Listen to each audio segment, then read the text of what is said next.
जय हिंद दोस्त। आज हम बात करेंगे बिहार में शिक्षक भर्ती के लिए जो नया नियमावली लाई गई है उससे क्या परेशानी है, क्या दिक्कत है। मेरे दोस्त, बहुत लोगों को तो समझ में आ रहा है कि इस नियमावली से बहुत फायदा है और मैं फायदा भी बात करूंगा और इससे नुकसान क्या है वो भी, है ना। इससे जो बहुत लोग बच्चे को बहुत खुशियां हैं और बहुत सारे बच्चे दुख भी हैं और बच्चे आंदोलन भी कर रहे हैं। तो क्यों बच्चे आंदोलन कर रहे हैं, क्यों बच्चे निराश हैं, इस पर मैं बात करूंगा। ठीक है। मैं मानता हूं कि बहुत सारी चीज और बहुत सारे नियम जो लाए जाते हैं उसमें कुछ ना कुछ पॉजिटिव रखे जाते हैं और बहुत सारे निगेटिव। अगर पॉजिटिव कम हो, निगेटिव ज्यादा हो तो बच्चे काफी ज्यादा परेशान हो जाते हैं। तो इसमें पॉजिटिव और निगेटिव मतलब किसको फायदा है किसको नुकसान है, उन चीजों पर हम बात करेंगे। इससे पहले भी हम लोग आंदोलन किए थे, आपको पता होगा, ग्रुप डी वेटिंग को लेकर के, लेकिन वेटिंग लागू नहीं किया गया और बहुत हम लोग भारत के सभी राज्य के छात्र, यानी सेंट्रल का हम लोग का मामला था रेलवे में, उसमें भी जो बच्चे थे तो चेन्नई मुंबई में रिवाइज रिजल्ट को मांग किए थे, तो उसमें भी रिवाइज रिजल्ट जारी किया गया पर वेटिंग लागू नहीं किया गया है।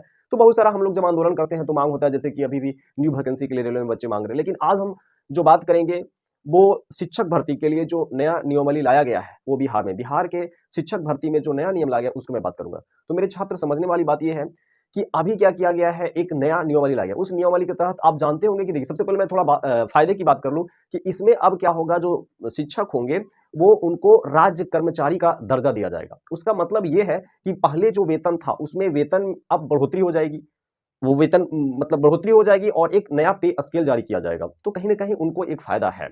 दूसरी बात और भी इसमें समझने वाली बात है कि आपको जो मिलेगा, पहले पहले जैसे फायदा पहले क्या था, सैलरी नहीं मिलता था, सैलरी कभी मिला कभी नहीं मिला, या फिर कम सैलरी था, तो ये सैलरी मिलेगा। ठीक है। और बहुत सारे हैं, जैसे कि एक और भी इसमें किया गया है कि जैसे यूपी के अगर है तो बिहार में, और बिहार वाला यूपी में, तो अब जो है वो बिहार बिहार का अगर आप शिक्षक भर्ती में अगर आप भर रहे हैं तो आपको बिहार का ही निवासी होना चाहिए, मतलब भारत का निवासी तो होना चाहिए, बिहार का ही, मतलब बिहार शिक्षक भर्ती में आपको बिहार का ही होना चाहिए, तभी आप भर पाएंगे। तो ये नया नियमावली है, ठीक है, अच्छी बात है। लेकिन इससे ज्यादा बच्चों में आक्रोश देखने को जो मिल रहा है कि एक नया एग्जाम है ना बीपीएससी। देखिए, पहले आपको इसमें, देखिए बच्चों के साथ परेशानी क्या है, पहले तो 1.5 लाख रुपया 2 लाख रुपया लगा करके वो क्या करते हैं, बीएड करते हैं। ठीक है। उनको एक ट्रेनिंग दिया जाता है बच्चों को कैसे पढ़ाना है, तो इसके लिए वो ट्रेनिंग लेते हैं, बीएड करते हैं, है ना। बहुत सारे सरकारी भी हैं जिसमें, तो अगर प्राइवेट से करेंगे तो आपको 1.5-2 लाख रुपया लग ही जाएंगे। तो बच्चे 2 साल उधर परेशान होते हैं, ठीक है। उसके बाद जो होता है बीटेट, मतलब प्राइमरी के लिए, या फिर सीटेट सेंट्रल, तो वो 8 तक।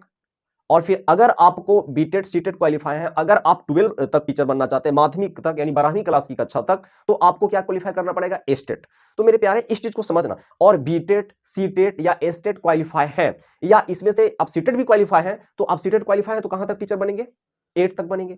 तो जो बीटेट क्वालिफाई है या सीटेट क्वालिफाई है, वही जो एग्जाम बीपीएससी द्वारा कंडक्ट कराया जाएगा उस एग्जाम में आप बैठ पाएंगे, भाग ले पाएंगे।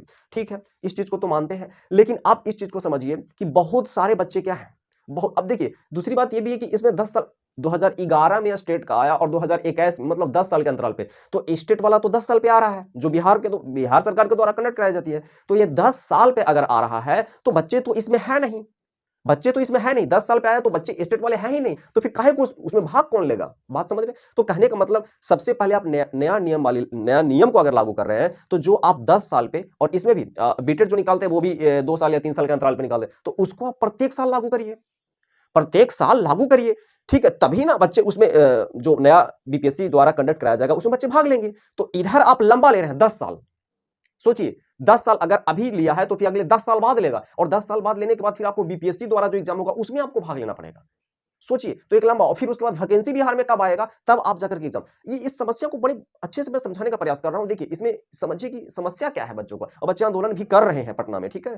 तो देखिए, अब ठीक है, ये तो मामला हो गया कि आता नहीं है 10 साल पर, अगर ये आएगा तो अच्छी बात है। दूसरी बात इसमें और भी ये है कि देखिए, अभी तो अचानक से चेंज किया, तो जो बच्चा बीटेड क्वालिफाई था, सीटेड क्वालिफाई था या स्टेट क्वालिफाई था, ठीक है, तो अब उनके लिए एक नया चुनौती बन गया।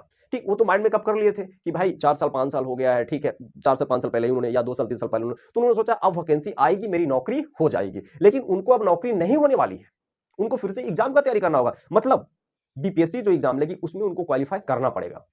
ठीक है। तो इससे क्या परेशानी है कि जो बच्चे पहले से जो पढ़ाई से दूर हो चुके हैं, और या तो फिर आप नया नियमावली लाए हैं, तो जो पहले से क्वालिफाई है उस पे आपको लागू नहीं करना चाहिए था। मतलब कहीं ना कहीं वो बच्चे काफी परेशान हैं। जो नए सिरे से तैयारी कर रहे हैं उनको कोई परेशानी नजर नहीं आ रहा है, क्योंकि उनको बीटेट भी क्वालिफाई करना है या सीटेट क्वालिफाई करना है, और उधर आप माध्यमिक तक यानी 12वीं तक टीचर बनना चाहते हैं तो आपको स्टेट क्वालिफाई करना है। तो इस तरह से, और फिर उसके बाद आपको एक और एग्जाम आपको क्वालिफाई करना है, जो आपको बीपीएससी द्वारा लिया जाएगा। तो जो नए लोग आ रहे हैं उनको लिए तो ठीक है, एक चुनौती बढ़ गया है, लेकिन माइंड मेकअप भी है कि वो करेंगे, लेकिन पहले से जो कर चुके हैं उनके लिए एक नया चुनौती है। और दूसरी बात ये इसमें समस्या है कि बिहार द्वारा जो एग्जाम बीटेट का निकाला जाता है और फिर ये स्टेट का निकाला जाता है, वो लंबा समय अंतराल के बाद निकाला जाता है, तो बच्चे कैसे उसमें जाएंगे? इस चीज को समझिए, बच्चे उसमें कैसे भाग लेंगे और फिर कैसे होगा? आप ही सोचिए, 10 साल पे आ रहे हैं तो बच्चे जब स्टेट निकाले रहेंगे तभी तो उसमें फिर बन पाएंगे 12th तक टीचर। बीटेड और स्टेट तो एक लंबा समय अंतराल के बाद आता है, तो इसीलिए बच्चे काफी ज्यादा निराश है। तो आप इस चीज को समझोगे कि समस्या क्या है, और फायदा तो ये है कि बहुत ज्यादा वेतन मिलेगा, बहुत ज्यादा वेतन मिलेगा, बहुत ज्यादा पैसा मिलेगा, है वेतन बढ़ गया, वेतन बढ़ गया। तो क्या ये देखिए, कहने का मतलब कोई भी नियम आता है तो उसमें अच्छाइयों के साथ बुराइयां घुसा देता है, और बहुत लोग बच्चों को तो समझ में नहीं आता, सिर्फ अच्छाइयों को पकड़ के देखता है तो उसको सिर्फ अच्छाई नजर आता है, लेकिन भाई इसमें बहुत ज्यादा बुराइयां भी है, जो काफी बच्चे परेशान है, आक्रोश उनमें है, और बच्चा जाकर के आंदोलन कर रहे हैं। ठीक है, ये हमारी समस्या नहीं, आपको लगता है कि आज ये हमारी समस्या नहीं है, लेकिन गलत है मेरे प्यारे, ये समस्या किसी और का भी है। तो उस समस्या को निदान के लिए हमारी सरकार द्वारा ऐसी कानून व्यवस्था लाई जानी चाहिए कि किसी को भी समस्या ना हो, सब लोगों को फायदा हो। ये क्या हुआ, हमें अगर आपको लग रहा है आपको हम लोगों को भी समस्या नहीं है, हम लोगों वर्गों की भी समस्या, जो नया नया तैयारी अभी नया जो कर रहा है, जो नया इसमें अभी आया, मान लेते बीएड फर्स्ट ईयर में है या सेकंड ईयर में है, ठीक है, अभी वो नया नया कर रहा है, तो उसके लिए चुनौती बढ़ गया ना, कि जो बीपीएससी द्वारा एग्जाम कंडक्ट कराया जाएगा उसमें भी आपको पास करना होगा, तो एक नया चुनौती बढ़ गया। और तो जो पहले से, तो कहने का मतलब बहुत बड़ी समस्या यहाँ पर बन रही है, जो बच्चे आंदोलन कर रहे हैं, इसमें सुधार करना चाहिए था, सुधार इस रूप में करना चाहिए था। सबसे पहला सुधार ये है कि आप जो 2 साल पे 3 साल पे निकाल रहे हैं बीटेट, उसको आप हर साल निकालिए, और जो 10 साल पे 11 और 21 का आप देख रहे हैं आंकड़ा, 10-10 मतलब 10 साल, मतलब आप सोच लीजिए कि क्या होने वाला है आपके साथ। 10 साल मैं बोल रहा हूँ भाई, 60-70 साल की जिंदगी होती है, 25-30 आपका, 20-25 यही, मतलब क्या मजाक बना रखा है यार ये सिस्टम को, तो समझने वाली बात है। तो इसको भी क्या करना होगा, समय पर लाना होगा, ठीक है। और जो पुराने, और दूसरी बात यह है कि अब जो शिक्षक बने हुए हैं, एक और समस्या, जो शिक्षक बने हुए हैं उनको, जो नया नियमावली है उनको लाभ तभी मिल पाएगा जब वो जो बीपीएससी जो कंडक्ट करा रही है उसमें उनको पास करना होगा, तो जो तभी उनको फायदा मिल पाएगा, ऐसे उनको फायदा मिलने वाला नहीं है। जो अभी टीचर हैं वो पढ़ा रहे हैं, जो शिक्षक हैं, ठीक है, और शिक्षक बनने के लिए तो परिस्थिति, जो शिक्षक बने हुए उनको फायदा लेने के लिए नया नियमावली जो आया है उनको तभी मिल पाएगा जब वो पास करेंगे। तो भैया उनको तो माइंड मेकअप था नहीं, अब वो पढ़ाई से भी काफी दूर है, कहने का मतलब तो उनको फिर से एक नई चुनौती का सामना करना पड़ेगा, ठीक है। तो इस तरह से कई समस्याएं इनमें देखने को मिल रहा है, और बच्चे आक्रोश है, बच्चों को लग रहा है कि हम लोगों को हम लोगों के साथ खिलवाड़ हो रहा है, हम लोगों के साथ मजाक हो रहा है, कहीं ना कहीं बहुत बच्चों को समझ में नहीं आ रहा है। और एक बात देखिए, आंदोलन अगर किसी का भी हो, किसी वर्ग का हो, तो आपको भी साथ देना चाहिए आंदोलन में, और आंदोलन में आगे बढ़ना चाहिए। आपको लग रहा है कि आज मेरा आंदोलन नहीं है तो कल आपका समस्या होगा तो कौन साथ देगा मेरे प्यारे, बताइए। तो प्यारे बच्चों, ये समझने वाली बात है कि समस्या सबका है और सबको मिलजुल के साथ आना चाहिए, क्योंकि समस्या का निदान के लिए आप नहीं आएंगे तो फिर कौन आएगा।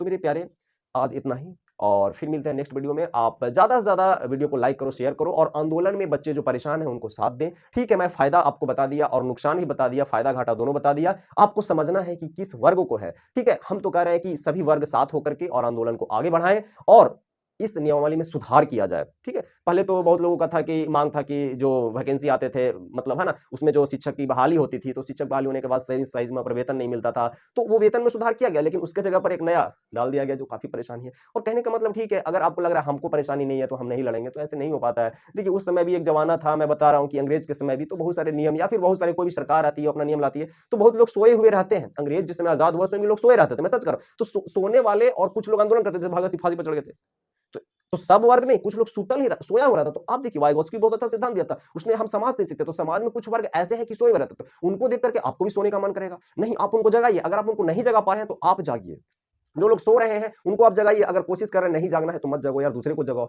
तो कहने का मतलब है कि आप किस वर्ग में आते हैं, आप सोने वाला वर्ग में आते हैं, या आंदोलन करने वाला वर्ग में आते हैं, या जो समस्या आ रहा है उस पर बात विचार करने वाले में आते हैं, या सिर्फ ऐसी इधर से उधर आप, है ना। तो कहने का मतलब है आप किस वर्ग में आते हैं, आपको सफलता, और आप नहीं जागेंगे तो आपको तो नुकसान है, आप भारी नुकसान उन लोगों का भी है जो इसमें आ रहे हैं, ठीक है, या जो पीड़ित वर्ग जो इसमें है, पहले से शिक्षक में है। तो कहने का मतलब आपको जागना होगा, आपको आगे आना होगा। अब है ना, आपके जागने से, आपके आगे आने से नियम में सुधार हो सकता है और सबका भला हो सकता है। तो सबको साथ और सबका विकास होगा जब आप साथ होंगे, एकजुट होंगे, तभी आप वर्ग में नहीं बटे, और एक साथ होकर के एक कार्य करेंगे तभी आप सफल हो पाएंगे। तो दोस्त आज इतना ही।